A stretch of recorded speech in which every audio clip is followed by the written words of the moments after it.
Magandang umaga sa inyo lahat. Nandito kami ngayon together with Chief PNP General De La Rosa and si General Ubusan at para doon sa formal turnover ni Mr. Matubato at ito naman maayos ang prosesong ginawa ni General De La Rosa na process ng mabuti si Mr. Matubato at nagbigay ng assurance si General De La Rosa at si General Ubusan na pangangalagaan ang seguridad ni Mr. Matubato. So, nagpapasalamat tayo sa buong PNP at kay General De La Rosa about it. Yun po. On our part naman sa PNP, we are very grateful for Senator Trillanes for the confidence that he has given us na sa amin niya turn over si Edgar Matubato. And in response naman, we will do our best and siguruhin namin talaga na safe yung witness na turn over sa atin ni Senator Trillanes. And I have given him my word na we will protect Edgar Matubato. Sir, what is your reaction dun sa sinasabi ni Senator Trillanes that he questions the timing at this seems to be the warrant of arrest that has been issued against Matubato seems like an art of persecution? Anyway, that's opinion ni Senator yan, but ating kanyan, pinaubayan natin yan sa courts. Wala po tayong control sa courts kung when and how and where are they going to issue that warrant of arrest.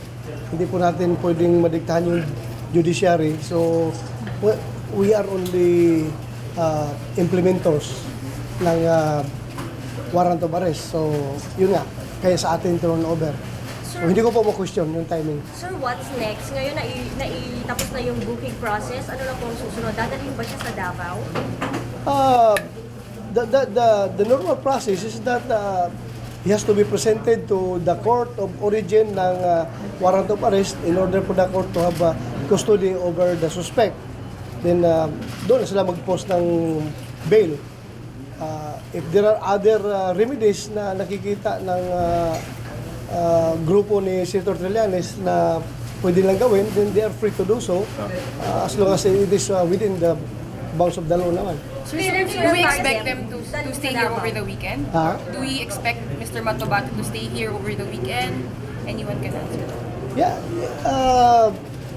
expected yan dahil kung ibabiyahe siya sa Davao, it will take time pa para magkuha pa ng ticket. So, basta everything legal, you expect it to happen. Sir, kung nandito siya, saan siya mag-stay? Kung over the weekend nandito siya, sa custodial ba or saan? Tanungin natin si General Ubusan. Bok, Sir, go ahead. General Ubusan. That is for security reasons. Sir, Tama. Hindi mo naisip yan, ano? Hindi mo naisip. Hindi ako, mamaya. Kung sabihin namin, dito sa IDJ. Tapos maraming galit sa kanya, dito attack sa IDJ. So, wala na. Burn out na kami. Sa custodial center, hindi siya sobrang secure doon para hindi nyo sabihin sa amin that he will be brought to the custodial center? Hindi natin alam, mamaya malocate yung custodial center, no? Tapos malocate yung location niya. Paliparan ng drone doon, tapos bagsakan ng bomba yung kanyang building. Mahirap na. Hindi namin sabihin yan. Sir, nag-usap kayo kanina ni Mr. Matubato. Anong pinag-usapan niyo? Na-miss daw niya ako. Oo. Bakit daw, sir? Hindi, Kwan, sabi lang niya, he's just airing his side. It's normal. Masakit na yung likod niya, may sugat siya. Sabi ko, ipapagamot natin yan. Sabihan ko yung polis na nagdala sa kanya sa medical na ipasabi sa doktor yung kanyang sugat para maayos. That's the purpose of medical examination, to treat kung kailangan mayroong iti-treat na wounds. And yun lang, wala kami. We are both from Davao. Kamustahan? Sabi niya, he knows me pretty well. Alam niya na mabait daw ako na tao. Yun lang sabi niya sa akin. Mabait ka na tao, sir, kaya kampante ako na sa iyo ako dinala ni Senator Trillanes. Kumpiyansa siya, sir. Kumpiyansa siya. I can sense it na kahit natanong yung Senator Trillanes kung kumpiyansa ba si Matubato na sa akin niya turnover. Sir, fear in going back to Davao is quite apparent, ano, kasi syempre marami siyang mga binanggit na mga pangalan. Sinasabi ni Senator Trillanes na just in case baka samahan niya. But is there still a need for Senator Trillanes to still accompany Matobato just in case he is transferred to Davao? We're not preventing the senator to do that in order to allay their fears. Kung gusto nila gawin yan, he can do it by all means. But as of now, I am giving the assurance na mamamatay si Matobato over the dead bodies of this CIDG personnel who are assigned to escort him. Sir, That's my word. Sir, do you share the same viewpoint with Senator Trillanes and Matobato na mas higher yung risk and threat sa kanya in Davao? Kanilang opinion yan, pero sa akin naman, mas safer ako dahil alam ko, lugar ko yun, Davao, kontrolado ko yun. Pag nandun sa Davao, masasabi ko na alam ko yung area, kontrolado ko yung area, kaya safe siya doon. Sir, Senator Trillanes, your reaction to that? Well, yun na nga, no? Yung safety and security is a matter of perspective. Yeah. Pero ako, I respect si General De La Rosa. He has given me his word. So, I don't have any reason to doubt that. Sir, meron po bang any request si Matobato sa inyo kanina na nag-usap kayo? Wala naman. Sir, hindi Wala ba- siya, nagpapalabas na siya ng sama ng loob, sentiments. Ano specific? Sa sitwasyon niya, bakit siya nagkaganon? Pag gano'n lang. Personalan na yun, personalan. May pagsisisi ba on this part, sir? Ha? May pagsisisi ba? Wala. Wala. Hindi Sir, siya hindi ba nagsisisi. ni-request na magstay siya sa White House? Eh, Papayag ka ba if ever? Pero, mag-i-issue na naman yan. Kahit na gusto ko siya i-accommodate doon kasi may sakit, may tama siya dito eh. Sir, bakit siya may tama? Sir, bakit siya may tama? Sugat na Sa likod? inflicted wounds. Sir, curious lang, did you talk to the President about this situation nga, sir, na mag-surrender si...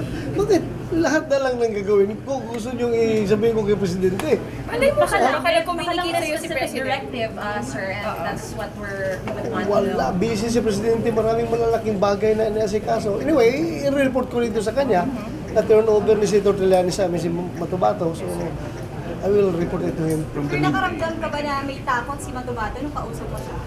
Hindi. At least nga siya sabi nga niya, dito, magpatanongin yung si Senator Trillanes. Sabi niya siya, masaya ako at nakita, maluwag na yung kalooban ko.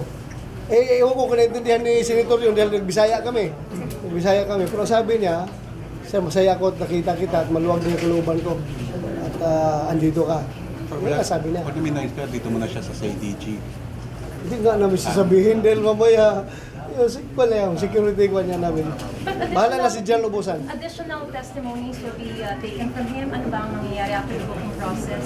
Will there be judicial affidavits that has to be Limited submitted? lang kami sa pag-present sa kanya sa court doon sa kanyang warrant. Yun lang. If we have the last question po. Wala na po? Other issue. Going once, twice. Sir, sir, curious, kasi in the Senate, parang yung ina-allege nila, nakikita daw nila si Mr. Matobato may bitbit ng mga granada in public. Is that normal in Davao City na isang civil security, sir, supposedly, may mga bitbit na granada daw, sir? Yun namang history yun. History na over the course of time. Davao kasi hotbed yan ng NPA noon. Anybody can die anytime. So, merong Alsamasa, merong Capgo, SSDF, may mga CISIO, gano'n. Lahat ito armado, ready to fight sa kalaban, yung mga NPA. So, pag naging CISIO ka, naging Capgo ka, expected yan na may mga armas ka. So, hindi yun Ganun yan, normal scenario yan doon sa amin sa Davao. Just to clarify, kasi sir, Kahit na nga sibilyan ako aminin ko, kahit pulis ako, unamin ko, maraming armado doon na sibilyan noon. Mga years before, gano'n, dahil sa lakas nga ng threat ng NPA at doon nag-start yung Alsamasa, everybody wants to fight. So, nag-armas yung karamihan. Sir, mukhang light yung moment nyo kanina. May light moments kayo kanina with Matobato. Are you not mad for him implicating you dun sa alleged death? Naintindihan ko na yung sitwasyon niya. I'm not holding grudge against him. Naintindihan ko yung sitwasyon niya. I am not holding grudge against him. Okay lang sa akin. Sige po. Masaya nga ako nakakita ako ng taga Davao. Sir, sobrang ibang other topics, sir. Di ba nabanggit, sir, yung shabu prices tumataas na daw Yeah. because of the war on drugs. Sir, di ba delikado rin po yun? Kasi baka maging mas violent yung mga tao or whatever. And just to follow up on that, sir, as a matter of fact, according to an analyst, kapag mas mahal daw, mas magiging inviting yun, attractive to other suppliers because lucrative yung, kumbaga, yung magiging business nila here in the Philippines. So ito ngayon, balik ko sa yung tanong. Anong gusto nyo? Magmurang shabu, babahayin tayo dito o kukunti ang shabu, nagmahal? From the point of view ng law enforcement, dahil we are concerned about the supply side, the more that we are also concerned with the demand side. Nagmahal yan dahil mataas ang demand. Nagmahal yan dahil bumaba ang supply. So para sa amin, the lesser the supply, the better for us. At mababawasan yung level of addiction ng bansa. Dahil ano pang ikaka-addict ng tao kung wala ng shabu? Diba? For us, from the law enforcement perspective, that's the ideal situation. Sir, but are we also monitoring, sir? Kasi parang in other countries, dahil kunwari crackdown on cocaine, drug dependents look for other, sometimes more dangerous alternatives. Are we monitoring that as well? That's true. That's true. But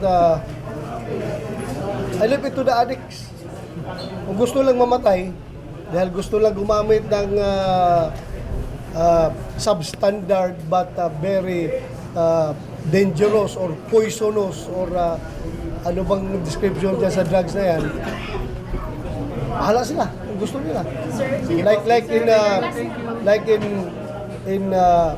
in Colombia, kasi mahal ang cocaine. Yes, sir. They are trying to crack cocaine yung ginagamit nila. Meron silang tawag doon, parang meron silang term doon, nakalimutan ko lang term. Wherein kukuha silang portion ng coca-based na yun yung precursor for cocaine, di ba? Yung coca paste kukunin nila para dadami at lalakas ang tama, haluan nila ng sand. According to Directorate for Anti-Narcotics, haluan nila ng sand, haluan nila ng bote, yung glass. Pupulbusin nila, bububugin nila yung glass. Ihalo doon sa sand at saka doon sa coca paste para yung kanilang magiging crack cocaine is more powerful, more potent, but more lethal naman. Ang nangyari dyan, sipin mo, you will be inhaling into your system basag na glass at saka yung sand papasok dito sa system mo. Alam ni James yan. Alam ni James yan eh. Nag-agent yan doon eh. Alam niya yan. Sir, kasi challenge kayo ngayon kasi may mga galing Brazil na cocaine na pinapasok dito. Ano? May mga galing ng Brazil na cocaine na pinapasok dito, mga foreigner, mga student. Oh, yung nahuhuli ngayon sa airport na mga cocaine, maganda at nahuli yan. But for me, hindi ko masyadong kuwan yung problema dyan dahil problema na yan dahil drugs yan eh. Pero ginagamit ng Pilipinas for transshipment purposes. Pupunta yan sa ibang bansa dahil nga yung demand ng cocaine dito sa Pilipinas is hindi pa ganun ka taas, hindi pa ganun ka marketable yung cocaine dito dahil mahal nga. So dinadaan lang yan dito as for transshipment purposes papunta sa ibang bansa. Last question po, last question. Update dun sa apat na dinala dito na nasangkot sa riot sa MPP, may update ba tayo? Tanungin mo si IDG. Si Juan. Sir, in the first 100 days po ng Duterte administration, Si IDG, tanungin nyo nga, Director si IDG. what do you think, what is your assessment po in the first 100 days of the Duterte administration in the anti-illegal drug campaign po? Do you think Assessment? it's a success? Yes po, brief assessment po. We are winning. You want me to assess it to that we are losing? No, I don't want to assess it as losing. Yes, sir. We are winning. We are winning the war on drugs. We are winning. Why? Yes, why? Ako na nagpapaluwa pa. Ayaw mo magtanong eh. Magtanong kita. Why? Ano mo why? Because when you go down the streets, yung mga crime-prone areas, magtanong ka sa mga ordinaryong tao doon, their immediate response is, Sir, maraming salamat. Baligtad na ang sitwasyon ngayon. kami po noon, before Presidente President Duterte's time, takot kami lumabas sa kalsada dahil maraming adik, maraming poser, maraming snatcher, maraming pwede kami masaktan. But right now, kami na po ay nandito sa labas ng kalsada, ang mga matitirong tao. Ang mga kriminal ngayon ang nasa loob ng bahay, takot lumabas. Takot lumabas yung mga kriminal. Okay? Sir, anong Is it still 49%? Hindi, yung pinakabatas na na-achieve natin, 49%. Ngayon, nagpa-fluctuate, bumaba, 45, 48, umabot pa ng meron pang 30 something. But weekly, nagpa-fluctuate yan. Pero pinakabatas na natin, 49. Pero hindi naman bumaba, below 30. Nandyan lang, naglalaro dyan.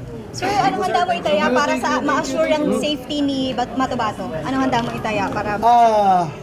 We will issue him with bulletproof vest, helmet, Kevlar helmet, with bulletproof goggles, bulletproof mask, lahat.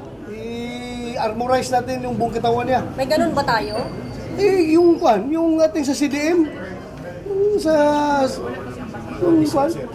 So, hindi magagalusan itong si Matubato hindi dito? magagalusan yan. Siguro na, bamsot, pag gusto nyo, pasuotin natin yung bamsot para kahit na sumabog yung sakyan, safe pa rin siya. We will do everything. We will do everything. Sige po,